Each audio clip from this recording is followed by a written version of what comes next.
मी आहे ना माझ्या मैत्रिणीकडे गेली बसायला.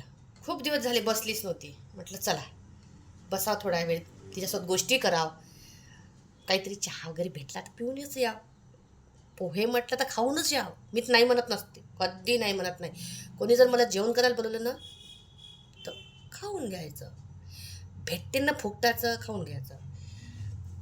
घरी स्वयंपाक करायचा कंटाळा येते. हाच तशी मी वैशू आळशी प्राणी आहो. ठीक आहे, जाऊ दे ना, काय प्रॉब्लेम आहे. सारे लोकच म्हणते आळशी आहे म्हणते तू. जाऊ दे म्हणून तर हा लसण निसत आहे. लसण निसाचा कंटाळा येत आहे मला. ह्या लय चिकट चिकट आहे. मी घरात लसण निसत नाही. माझ्या घरात लसण निसासाठी व्यक्ती आहे, भाजी चिरसार करासाठी व्यक्ती आहे, सर्व करासाठी व्यक्ती आहे. मी फक्त फोडणी द्यायचं काम करत. तडका तडका तडका, गोष्टीत पण तडके मीच देते. मी बोलली होती ना एकदा, तुम्ही माझी रील्स बघितली असेल, घरची विलनी मीच आहे आणि हिरोईन मीच आहे. हिरोईन मैचू.